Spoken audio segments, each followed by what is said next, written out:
Let's talk about the consumer goods sector. So how you can spend your money, I guess. That would be it now, because the consumer sectors, there are news of some or a major consumer goods producing company closing down some of its arms, which produces those household items that you do use because of macroeconomic impacts. So what will this mean to you? What will it mean to your household if you cannot access those detergent and, you know, toilet soap, which is sometimes you take for granted?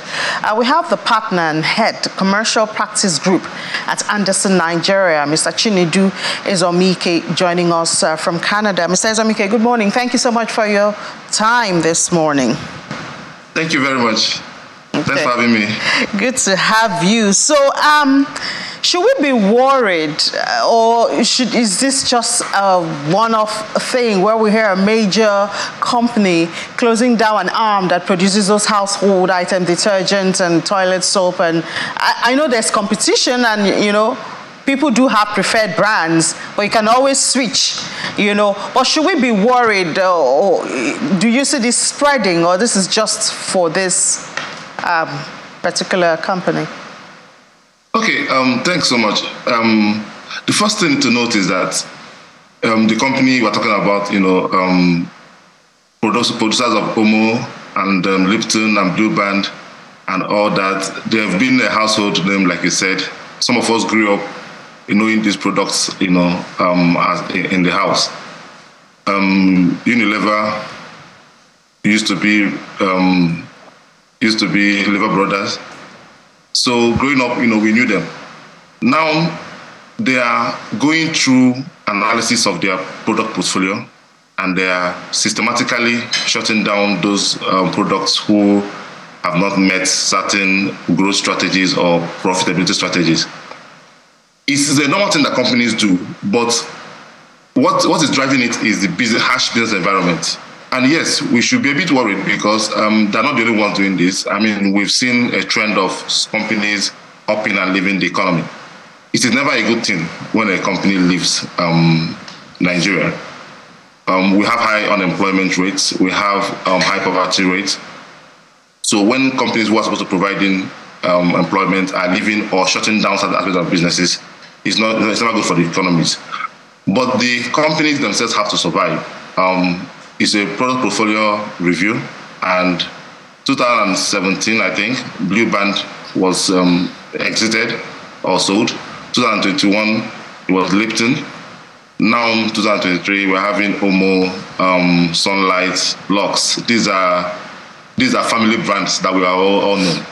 So yes, is a trend, but it is driven by the harsh economic environment.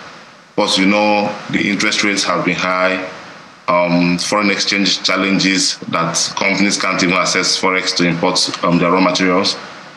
For some reason, a few years ago, we had the security challenges, Boko Haram and all that, but now expanded to from 3 states, more than about 10 states are having security challenges now. And these are markets that these companies are able to access and sell their products. When you have such huge security challenges, they are shut out from those markets. So these things will definitely impact the level of growth, level of projections, and level of profitability for some of these companies and for of these products. So I hope that I don't thought to give like a general view of what is really going on. Yeah. The only good news, of course, is that this government is coming to an end, and every economist will tell you that we have taken some bad economic decisions under this period past government. We're hoping that as we go into a new era, maybe, just maybe, we'll start seeing some light at the end of the tunnel. You know, when you said only good news, I thought you were going to say, for instance, necessity is the mother of invention. So we did see some businesses, especially SMEs, make some adjustment, especially during COVID, when they couldn't import some of their raw materials. You know, they started looking inwards for local or domestic raw materials. Do you see this opening a new door? Maybe we'll have new entrants into the consumer sector, and, you know, they will start maybe using more of local materials and it will reduce the need or the demand for foreign exchange? I mean, definitely, when there are challenges, there are always opportunities for innovation. And we have a lot of SMEs who are, so if you take an Omo, for example, detergents, there are many SMEs doing all kinds of products, to close the gap. So yes, there will be opportunities for innovation, there will be opportunities for adapt, there will be opportunities to grow other products. But the same challenges that are forcing Unilever to shut down these products, I mean, every other business we face those same challenges. The question is who is able to innovate more and who is able to adapt more.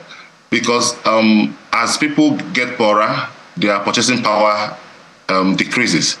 They can't afford what they used to afford. So even though the cost of business is rising, it is difficult to pass those costs to the customers. So the question is how will companies be able to manage their costs such that they're still able to make profit even though they can't increase their prices. So that cost management becomes the defining factor, essentially the strategy of cost leadership.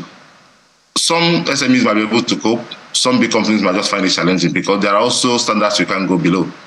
So definitely there are opportunities for innovation, but every business in this sector is really struggling. Yeah. Any strategies you think can sustain any business in that sector? I know you talked about cutting costs. Yeah, cost management becomes key, and it's not just in Nigeria, right? This is a global issue now. I mean, I'm sure you've heard about all the companies either retrenching or right sizing, like they would say. Even big blue chips, companies in the US, sacking so many workers because everybody's looking for how to survive. Of course, inflation has been high for some months now, and that has driven up the interest rates in a bid to push down inflation. But once interest rate goes up, the cost of borrowing for companies goes up. So they're looking for somewhere else to cut the cost. So cost management becomes, a critical aspect of what companies needs to do. But like I also talked about, sourcing locally. If it's for the products who that are easy to source locally, yes, definitely. But what Unilever is also doing is a key part of the strategy. So you're basically reviewing your portfolio, looking at products that are not as profitable as they used to be. Because typically when you look at the product life cycle, right, by the time a product matures, that's actually the highest it can be. But over time, it starts declining. And as the profitability declines, you can rebrand, you can remarket and all that. But once you're not able to get that profitability up, it becomes the time to retire that product. So that's exactly what they're doing. So what they're doing is part of those strategies to survive in the business. All right, thank you so much, Mr. Chinedu Ezomike, a partner and head commercial practice group at Anderson, Nigeria, for joining us. We hope we'll not miss those brands too much. Definitely, but time goes on. But I'm also hoping that there will be new products coming in to replace them, because the brand is so sad, because those brands, I mean, like an Omo has been around for more than 60 years. At a point, every detergent was called Omo, right? And now they're leaving the market. So yeah, it's sad. It's heartbreaking. It is. All right, thank you so much for your time this morning. Thank you very much. All right, heartbreaking there, but let's take a break now. When we come back, we'll delve closer or deeper into the commodity space. Just stay with us.